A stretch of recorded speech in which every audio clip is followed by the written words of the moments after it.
Hello everyone, Scott with Heritage Farms, Texas. Hey, thank you for joining me today. I'm still on the Christmas New Year's break, about to go to work tomorrow, and we're putting up Christmas stuff today, which brings us to the topic of the attic elevator. That's right, that's what we're gonna talk about today. I've had a video before, but before we get started, definitely ask that if you guys are new to the channel, please leave a comment, hit the thumbs up, and subscribe if you like to see content like this. We're a pretty diversified channel, and hoping to bring you stuff that you find informative. But look at this pile. This right here is everything Christmas related at the Heritage Farms corporate offices, aka my house. Look at all this stuff. I mean, there's lights for the house, there's lights for the sidewalk, there's Christmas trees, there is what do we got? Oh, all of the ornaments, you name it. Garland for the front door, dining room, entranceway to the house. So before, I would have to carry all of that Christmas stuff up to the attic, and it would basically go above my 3-car garage. Well, so a while back, several years ago, probably 20 years now, truth be known, it's at least 15, I came up with the design and built an attic elevator. And I did this on my own. Basically, I think this stuff is called Super-strut, I believe. I think that's what you call it. But anyway, I got two 10-foot pieces of that, and I welded them together. You can kind of see the welds over there. We got these little trolley things that actually slide inside of the tracks. We got 4 of those, one on each corner. I actually welded this frame out of 1-inch tubing, and you know, my welds aren't perfect, but I think I did a pretty decent job. And then up at the top, since this was a load-bearing wall, this wall had a lot of internal strength, so I just built upon that. Came in here and put some 2x10s in addition, so I cut out the ceiling, framed that out, and then came up there, ran a 2x10 up to the top, gave it support there, on top of it, doubled it up behind it and framed out and tied into the back, going all the way up to the roof line. So a lot of strength behind it. But anyway, this is what we're doing today. So let me show you how much this thing can carry. Can I get all of this in one load? I seriously doubt it. But let's see what happens here. So all right, let me get set up and we'll come back and watch.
Okay, well, it doesn't look like I'm gonna get all of it on one load, but hey, maybe I did enough damage here I can get the rest of it on the second load.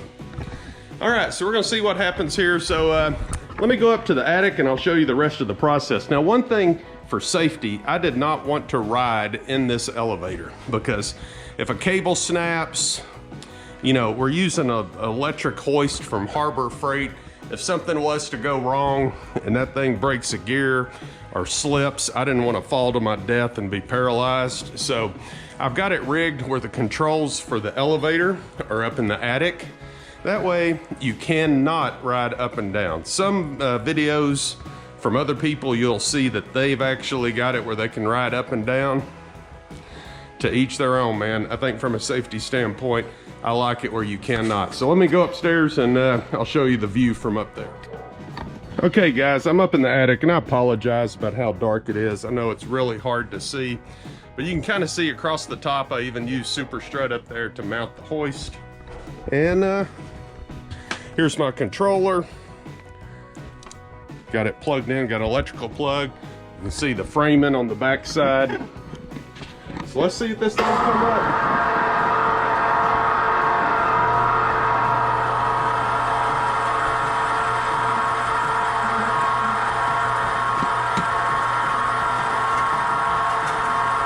You can see over here I have a landing deck.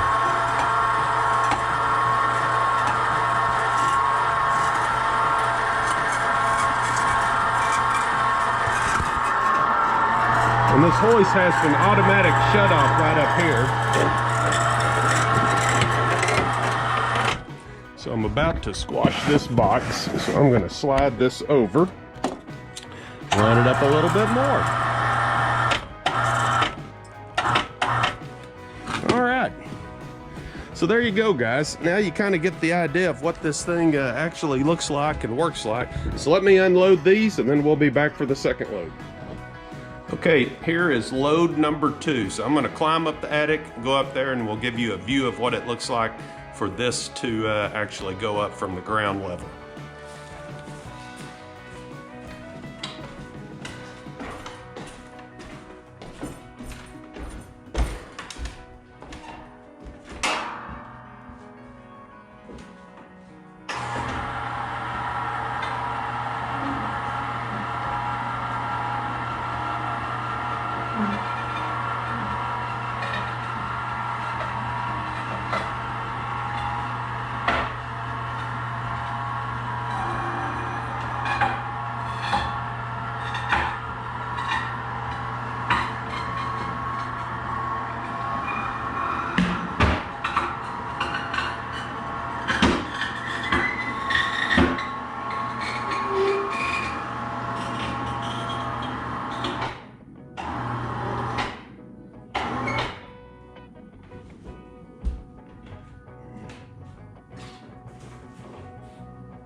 Okay guys, well, that pretty much wraps up the 2022 end of Christmas return to the black hole episode of the garage elevator.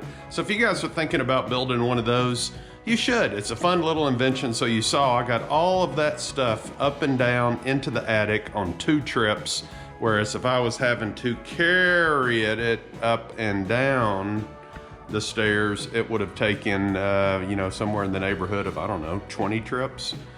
So over the years, it's definitely paid for itself. Here's one thing I like about it and the way that it is right now. I actually store my generator underneath the shelf. And then this actually makes for a nice little workbench area. If I need to set something down, I've got a little extra shelf there. So I utilize it that way. The other reason I like it is during the summer months, I leave it open like this and it actually pulls a nice draft of air up into the attic if I've got the doors open, and we go from that way. But anyway, hey, end of the video. Glory be to God. Hit the thumbs up, leave us a comment. Love to hear from you. If you're new to the channel, let me know. I'd love to come by and check out your channel as well. And as always, glory be to God.